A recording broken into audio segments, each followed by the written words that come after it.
Hello student, I am Rajni Gupta. Welcome to science solution. आज हम पढ़ते हैं क्लास 9 के चैप्टर 1 के हमारे आसपास के पदार्थ के प्रश्न उत्तरों पर चर्चा करेंगे। इसके पहले मैंने पार्ट 1 और पार्ट 2 वीडियो बनाया है, उसमें इस चैप्टर को बहुत अच्छी तरीके से समझाया है। अगर आपने वो वीडियो नहीं देखी है तो मैं इसकी जानकारी डिस्क्रिप्शन में दे दूँगी, तो आप देख लेना, जिससे ये प्रश्न उत्तर आपको बहुत अच्छी तरीके से समझ में आएंगे। जैसे पहला प्रश्न है, निम्नलिखित में से कौन से पदार्थ हैं? कुर्सी, वायु, स्नेह, गंध, घृणा, बादाम, विचार, शीत, शीतल पेय, इत्र की सुगंध, है ना। तो अब देखो, कुर्सी जगह घेरती पदार्थ क्या होता है? जो जगह घेरती है, जिसको अपन छू सकते हैं ना, तो कुर्सी पदार्थ है ही।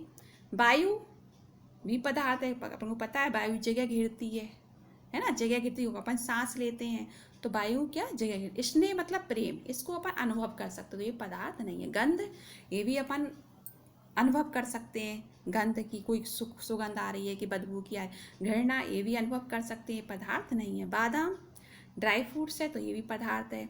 विचार, विचार कहाँ उत्पन्न होते हैं? अपने दिमाग में उत्पन्न होते हैं, तो ये पदार्थ नहीं है। शीत मतलब ठंडा, ठंडा और हाथ, तो ये भी अनुभव कर सकते हैं, तो ये भी पदार्थ नहीं है। शीतल पे ये पदार्थ है क्योंकि अपन पी रहे हैं। इत्र की सुगंध, इसकी खुशबू फैल रही है, अपन अनुभव कर रहे हैं, पर ये पदार्थ नहीं है। दूसरा प्रश्न है, गर्मा गर्म खाने की गंध कई मीटर दूर से ही आपके पास तक पहुंच जाती है, लेकिन ठंडे खाने की महक लेने के लिए आपको उसके पास जाना पड़ता है। तो बच्चों, इसको मैंने आपको बताया है कि जैसे ही अपन गर्म खाना होता है, तो गर्म खाने में क्या होता है, जो कण होते हैं, कण, तो कणों की जो गति होती है बहुत बढ़ जाती है गर्म करने पर। जो कणों की गति की जो ऊर्जा होती है, उसे अपन गतिज ऊर्जा कहते हैं। कौन सी ऊर्जा कहते हैं बच्चों? गतिज ऊर्जा, गति करने की। तो वो गतिज ऊर्जा जब बढ़ जाती है, तो गतिज ऊर्जा बढ़ने के कारण जो पदार्थ के, जो खाने के जो छोटे छोटे कण हैं, वो कहाँ, गैस, अपनी वायुमंडल में मिल जाते हैं। तो वही वायुमंडल में मिलने के बाद वो खुशबू किचन से, कमरे से कई दूर तक चली जाती है, और हम तक पहुँच के हमें खाने का एहसास होता है कि खाना अच्छा बना है। और ठंडे खाने की महक के लिए हमें उसके पास तक ही जाना पड़ता है। अगला प्रश्न है, स्विमिंग पूल में पानी काट पाता है, ऐसे पदार्थ का कौन सा गुण है? वो ये जल के कणों के बीच दूरी अधिक होने के कारण आकर्षण बल कम होता है, इसलिए स्विमिंग पूल में गोताखोर पानी काट पाता है। अगला प्रश्न है, पदार्थ के कणों की क्या विशेषता है? तो पदार्थ के कण की विशेषता अपन ने पढ़ी थी। पदार्थ के कणों के बीच रिक्त स्थान होता है। दूसरा, पदार्थ के कण निरंतर गतिशील रहते हैं। तीसरा, पदार्थ के कणों के बीच अंतरानुक आकर्षण बल होता है। लेकिन ये सबका अलग अलग होता है। ठोस, द्रव, गैस में रिक्त स्थान, द्रव ठोस का बिल्कुल पास मतलब बहुत कम रिक्त स्थान होता है, द्रव में थोड़ा ज़्यादा होता है, और गैस के तो अणु ऐसे होते हैं दूर दूर, बहुत ज़्यादा रिक्त स्थान होता है। ऐसे कण निरंतर गतिशील किसके ज़्यादा करते हैं? गैस के करते हैं ज़्यादा गतिशील, है ना।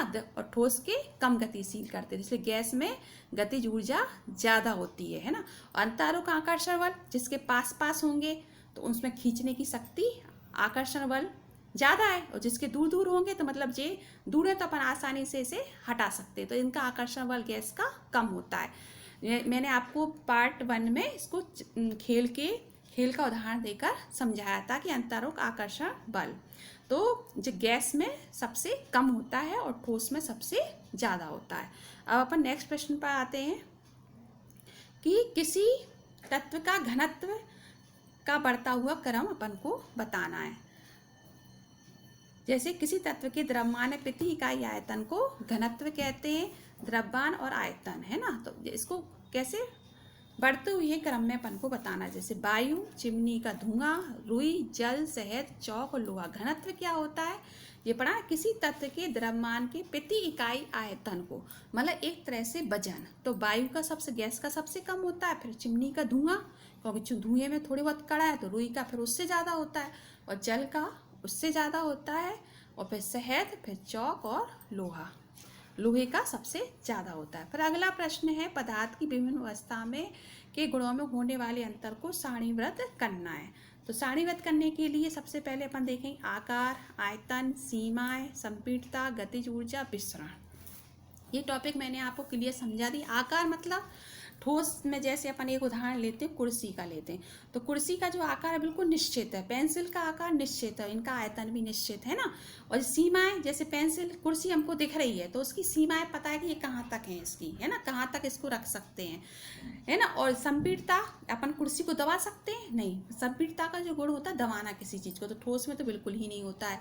गतिज ऊर्जा इसमें बिल्कुल नहीं होती ठोस में। गतिज ऊर्जा मैंने बताई आपको, गतिज ऊर्जा क्या होती है, कणों के गति करने की ऊर्जा, है ना। कण किस गति कर रहा है, तो ठोस के जो कण होते हैं बहुत पास पास होते हैं, तो इनका जो आकर्षण बल होता है बहुत अधिक होता है। अब जब आकर्षण बल अधिक होगा तो कण गति करेंगे ही नहीं, तो इनकी गतिज ऊर्जा बिल्कुल नगण्य होती है। विसरण, ठोस किसी पानी में मिल जाता है, नहीं मिलता है। जैसे अपन लकड़ी का बिरादा अगर पानी में मिलाते हैं तो मिल जाएगा, नहीं मिलेगा। तो विसरण मतलब, विसरण का अर्थ है एक चीज़ का दूसरी चीज़ में मिक्स होना, है ना, पता ही नहीं चले कि ये चीज़ किस में, ऐसे नींबू का पानी, शक्कर का पानी, तो ये विसरण, तो ठोस में तो न होता ही नहीं। इसी प्रकार अपन द्रव के बारे में पढ़ेंगे। द्रव का जो आकार होता है अनिश्चित होता है। अनिश्चित का अर्थ है कि मतलब अपन पानी को जिस बर्तन में डालेंगे उसी का रूप ले लेता है ना। लेकिन जो आयतन होता है वो आयतन निश्चित होता है। आप ध्यान रखना, आयतन इसका निश्चित होता है, ये पेपर में बहुत आता है, तो आपको ध्यान रखना है। आकार और आयतन ठोस के निश्चित होते हैं, पर द्रव में केवल आकार अनिश्चित रहता है, आयतन तो निश्चित रहता है।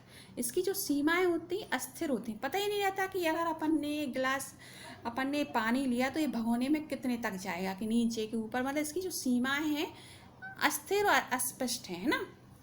इसकी जो संपीड़ता दबाने की, इसमें भी नगण्य, पानी दबता नहीं है ना। गतिज ऊर्जा इसमें है पर औसत है, माध्यम है। विसरण इसमें भी औसत है। इसी प्रकार गैस का अनिश्चित है, अनिश्चित, दोनों चीज़ें इसमें अनिश्चित होती हैं। गैस की सीमाएं अपन को पता ही नहीं रहती कि किस मतलब कहाँ तक है। और गतिज ऊर्जा जो संपीड़ता है वो सबसे ज़्यादा होती है इसमें, गतिज ऊर्जा भी इसमें सबसे ज़्यादा होती है, और विसरण भी इसमें सबसे ज़्यादा होता है, क्योंकि गैस जल्दी मिक्स होती है पर्यावरण में। आपने देखा होगा एक चीज़ दूसरे में जल्दी मिक्स होती है। अब इसके बाद अपन नेक्स्ट प्रश्न पर आते हैं, दृढ़ता। मतलब ये गुण अपन को क्लियर करना है। दृढ़ता, संपीड़ता, तरलता, बर्तन में गैस का भरना, गतिज ऊर्जा, घनत्व, ये मैं आपको क्लियर कर चुकी हूँ।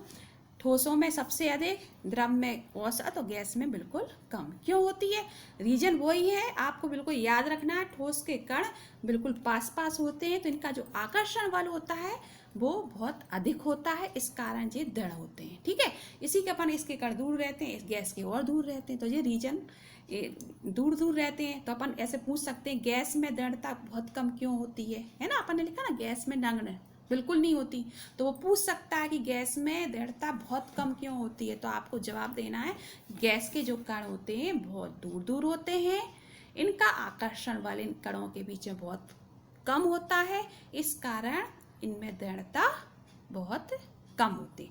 संपीड़ता, दबाना किसी चीज को, तो ठोस को तो अपन दवाई, इसका भी रीजन अपन वही देंगे, क्योंकि ठोस में के जो कण हैं बहुत पास पास रहते हैं, तो अपन दबा ही नहीं सकते, और गैसों के दूर दूर रहते हैं, इसे आसानी से दबा सकते हैं। तरलता, तरलता क्या होती, किसी पदार्थ में बहने का गुण, तो बहने का गुण किस में ज़्यादा होता है, ठोस में तो होता ही नहीं है।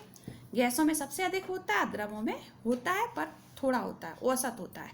बर्तन में गैस का भरना द्रव में भी होता है और गैस में भी, ठोस में बिल्कुल ये गुण होता ही नहीं है ना। ठोस जिस रूप में रहती उसी में ही रहती। गतिज ऊर्जा अपन ने पढ़ी थी, किसके कारण ज़्यादा गति करेंगे, गैसों के करेंगे, क्योंकि गैसों के अणु दूर दूर रहते हैं, तो वह आकर्षण बल को छोड़कर स्वतंत्र रूप से फिरते हैं गैस, इसलिए तो अपने खाने की खुशबू हम तक पहुंचती है। गतिज ऊर्जा अधिक होने का, तो ठोसों में सबसे कम होती है, द्रवों में अधिक, गैसों में अधिकतम। घनत्व, ठोसों में अधिक होता है, द्रवों में औसत होता है, गैसों में घनत्व न्यूनतम होता है, क्योंकि गैसों में वजन होता ही नहीं है, अपन अभी ऊपर पढ़ा था ना। इकाई द्रव्यमान आयतन को अपन घनत्व कहते हैं। अगला प्रश्न है कि कारण बताना है अपन को। गैस पूरी तरह से बर्तन को घेर लेती है, अभी वही रीजन फिर है, गैस के अणुओं की गतिज ऊर्जा अधिक होती है, आकर्षण बल कम होता है, इसलिए गैसों को के अणु अत्यधिक तीव्र गति से सभी दिशाओं में गतिशील रहते, इस धारक को पूरी तरह से भर लेते हैं। बेटा आप एक बात ध्यान रखना, इस चैप्टर में आपको केवल ये समझना है कि ठोस, द्रव, गैस के गुण अगर आप याद कर लोगे तो प्रश्न कैसे भी घूम आ जाए आप जवाब दे दोगे, है ना। इसी प्रकार अगला प्रश्न है कि गैस के अणु दीवारों पे क्यों टकराते हैं, है ना। गैस बर्तन की दीवारों पर दबाव क्यों डालते हैं, इसका भी रीजन भी वही है, क्योंकि जो गतिज ऊर्जा होती है, गैस के जो अणु होते दूर दूर होते हैं, इनका आकर्षण बल कम होता है, तो फिर इनमें क्या होती है, गतिज ऊर्जा कैसी होती है, अत्यधिक होती है, जिसके कारण ये दीवारों से टकराते हैं। लकड़ी की मेज ठोस क्यों कहलाती है, इसका रीजन भी वही देना है। इसका आकार आयतन तो निश्चित है, पर क्यों है इसका आकार आयतन निश्चित, तो ये भी आपको बताना, वही रीजन बताना है। ठोस के अणु बहुत पास पास होते हैं, इनका जो आकर्षण बल होता है बहुत अधिक होता है, इसके कारण इनका आकार आयतन निश्चित होता है। इसी प्रकार जी हवा का आ गया कि हवा को काट पाना सरल है, इसका पहले प्रश्न पढ़ लो जी। हवा में हम आसानी से हाथ चला सकते हैं, लेकिन ठोस लकड़ी के टुकड़े में हाथ चलाने के लिए हमें कराटे में दक्ष होना पड़ता। बिल्कुल रीजन यही आ गया। हवा मतलब गैस, गैस के अणु दूर दूर रहते हैं, आकर्षण बल बिल्कुल ही नहीं होता, इसलिए हम आसानी से हाथ चला सकते हैं। लेकिन ठोस के जो अणु होते हैं बहुत पास पास रहते हैं, इनका आकर्षण बल अधिक होता है, इसलिए हमें कराटे में दक्ष होना पड़ता है। अब आपको समझ में आ रहा होगा कि मैं क्या कहना चाह रही हूँ। इसी प्रकार अगला प्रश्न है, सामान्य ठोस पदार्थों की अपेक्षा द्रवों का घनत्व कम होता है, लेकिन बर्फ के टुकड़े को जल में तैरते हुए आपने देखा होगा, तो क्यों तैरता है वो, ऐसा क्यों होता है। तो बर्फ का टुकड़ा ठोस होने के बावजूद भी हवा के बुलबुले अंदर कैद हो जाते हैं, है ना, लेकिन जिससे बर्फ का जो घनत्व है जल के घनत्व से कम हो जाता है, इसलिए वो तैरने लगता है। मतलब कुल मिला के जो है बर्फ का जो टुकड़ा हवा के बुलबुले, जैसे बर्फ का टुकड़ापन में क्या होता है, बर्फ के टुकड़े में जो हवा मतलब गैस अंदर चली जाती है, जिससे बर्फ का जो वजन है जल के वजन से कम हो जाता है, इस कारण वो तैरने लगती है। अब अगला नेक्स्ट प्रश्न है, निम्नलिखित तापमान को सेल्सियस में बदलना है, सेल्सियस में बदलना है। तो अब कैसे बदलती है आपको मैं बता देती हूँ। 300 के को डिग्री सेल्सियस, जब के मतलब केल्विन और सी मतलब सेंटीग्रेड, जब केल्विन को सेंटीग्रेड में बदलेंगे तो अपन को -273 करना है, माना जो संख्या दी है उसमें -273 घटाना है।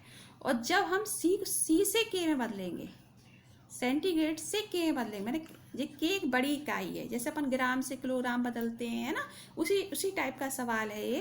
तो जब सेंटीग्रेड से किलोग्राम में बदलते हैं तब अपन +273 करेंगे, ध्यान है। तो जैसे -273 करना है, जैसे 300 के है, इसको किस में बदलना, सेंटीग्रेड में बदलना, तो अपन -2, तो 300 में 273 लेस कर देंगे तो 70 डिग्री हो जाएगा। क्योंकि मैंने आपको बताया था बर्फ़ का जो गलनांक होता है वो कितना होता है, 0 डिग्री सेंटीग्रेड पर बर्फ गलती है ना, और 273 पर के पर भी गलती है, चाहे वो केल्विन में बर्फ का गलने का गलनांक पूछे 273 और सेंटीग्रेड में पूछे 0 डिग्री सेंटीग्रेड, तो जीरो और सेंटीग्रेड की जब केल्विन में तुलना होती है तो 273।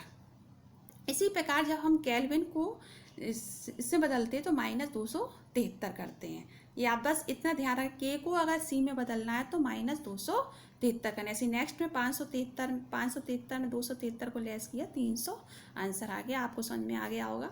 नेक्स्ट है, निम्नलिखित तापमान में जल की भौतिक अवस्था बतानी। 250 डिग्री सेंटीग्रेड पर क्या होगा, जब हमें पता है 0 डिग्री सेंटीग्रेड पर कोई चीज़ गलना शुरू करती है ना। 100 डिग्री सेंटीग्रेड पर पानी गर्म होता है, तो 250 पे क्या होगा, पानी भाप बन के उड़ जाएगा, ठीक है। और 100 डिग्री सेंटीग्रेड पे क्या होगा, पानी उबलने लगे, जलवाष्प अवस्था माने भाप की अवस्था में आएगा, माने जल उबलने लगेगा। और जैसे 250 होगा तो पानी भाप बन के उड़ भी जाएगा, ठीक है। किसी पदार्थ की अवस्था परिवर्तन के दौरान तापमान स्थिर रहता है, क्यों रहता है, पदार्थ की अवस्था के दौरान दी गई ऊष्मा, गुप्त ऊष्मा, पदार्थ के कणों के भी आणु बंधुओं को तोड़ने में खर्च करते, इसलिए अवस्था परिवर्तन के दौरान दी गई ऊष्मा का तापमान नहीं बढ़ा पाते। देखो इसका रीजन ये, आपने जब भी जैसे अपन कोई चीज़ को गर्म करते हैं ना, या बर्फ़ को पिघलाते हैं, आप देखना बर्फ़ को जब पिघलाएंगे ना, तो जब तक बर्फ़ पिघलती नहीं है ना, तो आप अभी करके देखना है प्रैक्टिकल, जब तक बर्फ़ पिघलेगी नहीं ना तब तक तापमान नहीं बढ़ेगा नहीं। आप जितने हाथ डाल के देखना वही तापमान रहेगा, और जैसे ही बर्फ़ पिघल जाएगी, पूरी द्रव अवस्था में हो जाएगी, तो जब वो तो ताप बढ़ेगा। उस बीच क्या होता है, उस बीच वो जो पदार्थ के जो कणों के बीच की दूरी है, तो उसको तोड़ने में एनर्जी जाती है जब तक, है ना। जो पदार्थ के जो कण होते हैं, जो द्रव के जो कण हैं, इनको तोड़ना पड़ेगा, बर्फ के जो कण हैं, तो उसको तोड़ेंगे तभी तो द्रव अवस्था में। तो जब इनके बीच की जो कणों को तोड़ने के, आपने देखा होगा धीरे धीरे बर्फ पिघलेगी, तब वो जो गुप्त ऊष्मा उसको तोड़ने में खर्च होती, तब तक तापमान बढ़ता नहीं है। प्रैक्टिकल आप अभी कर सकते हो घर पर। वायुमंडलीय गैसों को द्रव में परिवर्तन करने की कोई विधि सुझाइए। तो वायुमंडलीय गैसों को द्रवस्था में बदलने की दो तरीके होते हैं। एक तो क्या है, गैस के अणुओं का दाब बढ़ा दें ताकि वे अधिक पास आ सकें। अपन ने पढ़ा था CO2 गैस। CO2 वैसे क्या है, गैस है। जब हम इसे अधिक दाब करके प्रेशराइज करते हैं तो किस में बदल जाती है, इसके जो गैस के अणु हैं पास पास आ जाते हैं, तो किस में बदल जाती है, ठोस में। जो अपन ने सूक्ष्म बर्फ पढ़ी थी, है ना, CO2 जो सूक्ष्म बर्फ होती है, जो आग बुझाने के काम में आती है ना। और गैसों का अगर तापमान कम करना है तो उसकी गतिज ऊर्जा भी कम हो जाएगी ताकि वे पास पास होकर द्रव रूप में बदल। और दूसरा रीजन क्या, अपन ताप कम कर देंगे तो वो किस रूप में बदल जाएगी, द्रव के रूप में बदल जाएगी। जैसे अपनी LPG गैस जो संपीड़ित होकर भरी है, इसलिए LPG गैस का फुल फॉर्म क्या होता है, आपको पता ना, LPG। अब आपको समझ में आ गया होगा। LPG का अर्थ क्या है, लिक्विड, द्रवित होकर भरती है ना। तो जब अपन तापमान कम कर देते हैं, उसकी गतिज ऊर्जा कर देते, तो जो अपनी सिलेंडरों में जो गैस भरती है ना, वो LPG में गैस द्रव के रूप में अपनी सिलेंडरों में भरी रहती है, इसलिए इसका नाम है LPG, लिक्विड पेट्रोलियम गैस। अब नेक्स्ट है, निम्नलिखित तापमान को इकाई सेल्सियस में परिवर्तित कीजिए। जैसे सेल्सियस ताप है, अब ये वही है, K को अपन को K को C में बदलना है तो -273 करेंगे। K वाला ताप है तो -273 से लेस कर देंगे, 4 7 2 197 आंसर आ गया। अब इसमें नीचे दिया है C के उल्टा दिया है, C को K में बदलना है, तो C को जब केल्विन ताप में 25 डिग्री सेंटीग्रेड को किस में बदलना है, K में बदलना है। तो प्रश्न को पढ़ समझो आप। निम्नलिखित तापमान को केल्विन इकाई में परिवर्तित करना है, तो K में परिवर्तित करना है तो अपन प्लस करेंगे 273 को, ठीक है। और अगर इसी प्रकार प्रश्न ये पूछा जाए कि निम्नलिखित तापमान को सेल्सियस इकाई में बदलना है, C में बदलना है, किस में, C में, तब अपन -273 करेंगे। आपको समझ में आ गया होगा, इसमें प्लस में, इसमें माइनस में। तो इसमें प्लस कर रहे हैं तो 25 में 273 प्लस हुए तो कितना आंसर आया, 298। 373 में 273 प्लस हुए तो 646 के आया। प्रश्न नंबर 3 पर आते हैं बच्चों। नेपथलीन को रखा देने पर यह समय के साथ कुछ भी ठोस पदार्थ छोड़े बिना अदृश्य हो जाता है। तो क्यों, नेपथलीन की गोलियां मैंने बताई थी। जो उत्पादन क्या होता है, जब कोई ठोस पदार्थ द्रव में नहीं बदले, सीधे कहाँ में बदल जाता है, गैस में। जैसे अपना कपूर, अमोनियम क्लोराइड, जब मैंने इस चैप्टर को समझाया तब मैंने आपको समझाया था। तो नेपथलीन क्या है, ऊर्ध्वपातन पदार्थ, जो समय के साथ आसानी से ऊर्ध्वपातन मतलब गैस रूप में बदल जाता है। ऊर्ध्वपातन क्या होता है, ठोस से गैस में बदलना है। हमें इत्र की गंध बहुत दूर बैठे ही सुनाई देती, इसका रीजन भी वही है। क्या रीजन है इसका, रीजन इत्र में बाष्पीकरण की दर बहुत अधिक होती है और ये आसानी से वायु में विसरित हो जाती है, इसलिए इसकी गंध है बहुत दूर बैठे हमारे पास तक, हम तक पहुंच जाती है। मतलब वही रीजन है, जैसे खाने की खुशबू हम तक पहुंचती है ना, इसी प्रकार ये भी बाष्पीकरण की दर बहुत अधिक होती है। नेक्स्ट प्रश्न है, निम्नलिखित पदार्थों को उनके कणों के बीच आकर्षण के अनुसार व्यवस्थित करना। आकर्षण वही, किसके कण कितने पास पास रहते हैं। तो सबसे ज़्यादा गैस, ऑक्सीजन एक गैस है, तो इसके कण कैसे रहेंगे, आकर्षण बढ़ते हुए क्रम में। तो सबसे कम किसका रहेगा, गैस के। क्यों, गैस के अणु कैसे रहते हैं, बहुत दूर दूर रहते, तो इसका कम होता है। फिर इससे ज़्यादा जल का रहेगा, है ना, जल के थोड़े। और चीनी एक ठोस पदार्थ है, तो इसके कण बहुत पास पास रहते हैं। तो समझ में आ गया होगा, आकर्षण बल के बढ़ते हुए आकर्षण बल, तो बढ़ते हुए सबसे कम ऑक्सीजन मतलब गैस, फिर द्रव, फिर ठोस। नेक्स्ट प्रश्न है, निम्नलिखित तापमानों में जल की भौतिक अवस्था बतानी है। तो ये तो मैंने आपको पहले ही बता दिया था। 25 डिग्री सेंटीग्रेड पर जल की भौतिक अवस्था क्या होगी, द्रव रहेगी। 0 डिग्री सेंटीग्रेड पर कोई ठोस द्रव में बदलता है, तो 0 डिग्री सेंटीग्रेड पर वो ठोस ही रहेगा। और 100 डिग्री सेंटीग्रेड पर क्या होगा, द्रव गैस में बदलना लगेगा, मतलब भाप की स्थिति में आ जाएगा। भाप होगा नहीं, स्थिति में आ जाएगा, क्योंकि अभी अपन नेक्स्ट एक क्वेश्चन पढ़ा था ना, 250 डिग्री सेंटीग्रेड पर क्या हुआ था, पानी भाप बन के उड़ जाएगा, ठीक है। तो ये अपन को थोड़ा सा पुष्टि होते हुए कारण जल अपने कमरे के ताप पर द्रव है, जल अपने कमरे के ताप पर द्रव है। जल कमरे के ताप पर द्रव क्यों है? क्योंकि इसमें बहने का गुण होता है, जिस बर्तन में डालते हैं उसी का आकार ले लेता है। लोहे की अलमारी कमरे के ताप पर ठोस है, क्यों है? क्योंकि इसमें दृढ़ता का गुण है, उसका आकार आयतन निश्चित होता है। तो बच्चों, आपको इस पार्ट में मैं बेर आपसे यही कह रही हूँ, ठोस द्रव गैस के मतलब इसके कण पास पास होते हैं, इसके दूर दूर होते हैं, इसमें आकर्षण बल कम होता है, इसकी गति जुड़ी। अगर आपने इनको समझ लिया तो प्रश्न कैसे भी आ जाए आप जवाब दे लोगे। फिर अगला है 273 के पर बर्फ को ठंडा करने पर और जल को इसी तापमान पर ठंडा करने पर शीतलता का प्रभाव अधिक क्यों होता है? तो बर्फ क्या होती है? संगलन की गुप्त ऊष्मा होने के कारण उसी तापमान में जल की अपेक्षा अधिक शीतलता प्रदान करती है। संगलन की गुप्त ऊष्मा, संगलन क्या होता है? जब कोई ठोस द्रव में बदलता है ना? तो जब वो ठोस कोई द्रव में बदलता है तो उसमें जो ऊष्मा लगती है वो संगलन की प्रसुत ऊष्मा होती है। तो इसमें बर्फ जो प्रसुत ऊष्मा होती है बर्फ में अधिक होती है। तो बर्फ की संगलन की गुप्त ऊष्मा होने का उसी तापमान पर जल की अपेक्षा अधिक शीतलता प्रदान करती है। फिर अगला, उबलते हुए जल और भाप में से जलने की तीव्रता किस में होगी?